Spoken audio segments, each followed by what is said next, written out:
The fading flame. Timothy and Naomi had been married for 13 years, a union that had once been the envy of everyone who knew them. Naomi seemed so flawless and very reserved. Their love story had begun like a fairy tale, fiery, passionate, and filled with grand dreams of a future together. They had built a life that seemed perfect on the surface, a spacious home in a quiet neighborhood, 2 beautiful children, a boy and a girl, who were the apples of their eyes, and the financial stability to send them to one of the most prestigious boarding schools in Abuja. But as the years passed, the spark that had once ignited their relationship began to flicker and fade. What was once a roaring fire had dwindled to a faint ember, leaving behind a marriage that felt more like a comfortable routine than a passionate partnership. They had tried everything to rekindle the flame. Date nights that once felt romantic now seemed forced, their conversations filled with awkward silences. Romantic vacations to exotic destinations only highlighted the growing distance between them, as they spent more time on their phones than connecting with each other. Even couples therapy, which they had both approached with hope, had failed to bridge the gap. The therapist's words echoed in their minds, "You've lost the emotional intimacy that once bound you together."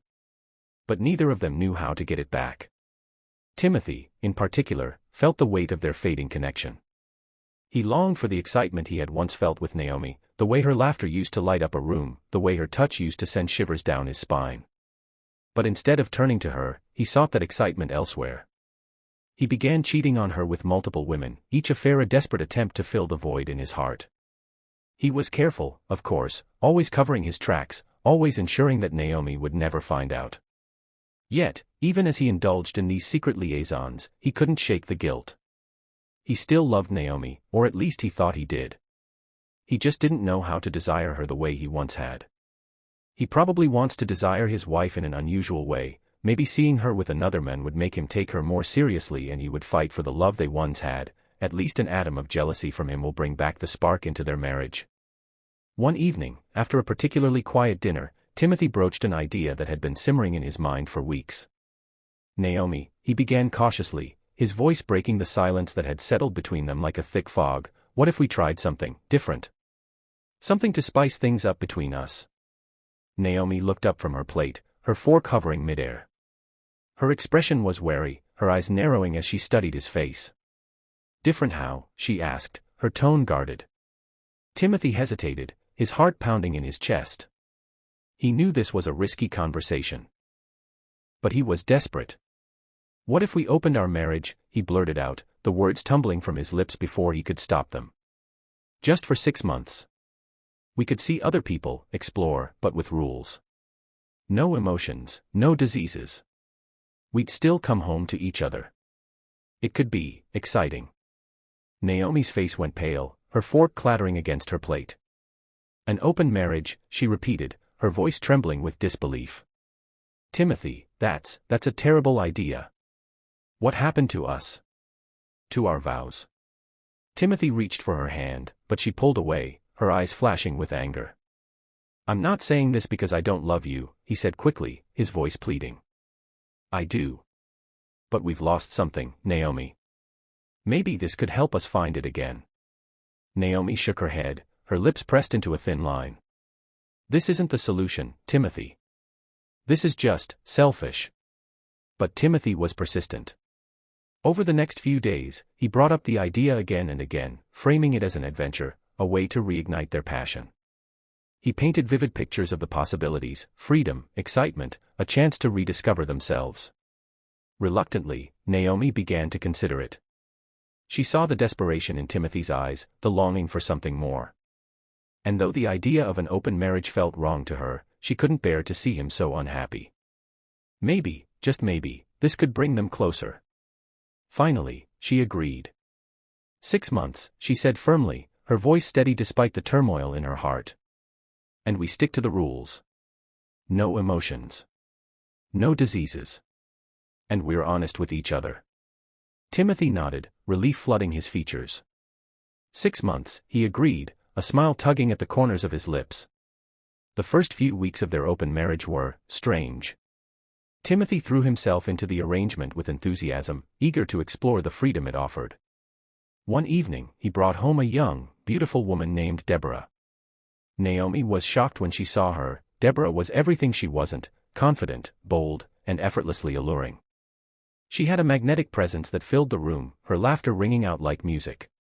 Timothy introduced her with a casualness that stung, and the two disappeared upstairs, leaving Naomi alone in the living room. She sat there, her heart pounding, a mix of anger and sadness swirling inside her. Why had she agreed to this? What had she been thinking? The sounds of laughter and passion from the room next door echoed in her ears, each one a dagger to her heart. She went to bed that night feeling hollow, the weight of her decision pressing down on her like a lead blanket. The next morning, Deborah left with a cheerful goodbye, and Timothy greeted Naomi with a smile. But Naomi couldn't bring herself to return it. She felt betrayed, even though she had agreed to this arrangement. That night, when Timothy tried to initiate intimacy, she turned him away. "Loosen up, Naomi," he said, frustration creeping into his voice. "This is what we agreed to. You should try it too. Find someone. Have fun." Naomi didn't respond. She simply walked away, her heart heavy. A slow descent. For 3 months, Naomi stayed true to her vows, refusing to engage with other men. But as the weeks passed, she began to feel the weight of loneliness. She missed being desired, missed the thrill of connection. Slowly, she began to let her guard down. One evening, at a party hosted by a mutual friend, Naomi caught the eye of a young man named Samuel. He was charming, ambitious, and undeniably handsome. They talked for hours, their conversation flowing effortlessly. When he invited her back to his place, she surprised herself by saying yes. Timothy watched them leave together, a strange mix of emotions flickering across his face. He had a woman by his side too, but as he waved Naomi off, he couldn't shake the feeling that something was shifting. Naomi's relationship with Samuel quickly became more than just physical. He was everything Timothy wasn't: attentive, passionate, and full of life. He listened to her in a way Timothy hadn't in years, his eyes lighting up when she spoke. She found herself drawn to him in ways she hadn't expected, her heart opening up to him in a way that terrified her. The rules of their open marriage began to blur as she spent more and more time with Samuel, neglecting her duties at home. She would come home late, her cheeks flushed and her eyes sparkling, and Timothy would watch her with a growing sense of unease. "You're spending a lot of time with him," Timothy said one evening, his voice tight with jealousy. Naomi shrugged, avoiding his gaze. "I'm just enjoying myself." "Isn't that the point?" Timothy didn't know how to respond. He had expected Naomi to struggle with the arrangement, to come back to him with a renewed appreciation for their marriage. Instead, she seemed to be slipping further away. As the 6-month mark approached, Naomi surprised Timothy with a request. "Timothy," she said one evening, her voice soft but firm, "what if we extended the arrangement? Just another 6 months." Timothy stared at her, stunned. "You want to extend it? Why?" Naomi hesitated, then shrugged. "I'm just enjoying myself." "Isn't that the point?" Timothy felt a pang of regret. He tried to stop her but he couldn't. He had wanted excitement, but not like this. Not at the cost of losing Naomi. By the time the year was up, their marriage was in shambles. Naomi had fallen in love with Samuel, and Timothy was left alone, grappling with the consequences of his choices. He had lost the woman he loved, and he had no one to blame but himself. In the end, their journey had forced them to confront their deepest desires, but it had come at a price. Timothy realized too late that the spark he had been searching for had been within his reach all along. He just hadn't known how to cherish it. And now, it was gone. We should be careful with our choices. The end. Thanks for watching. Kindly subscribe to my channel.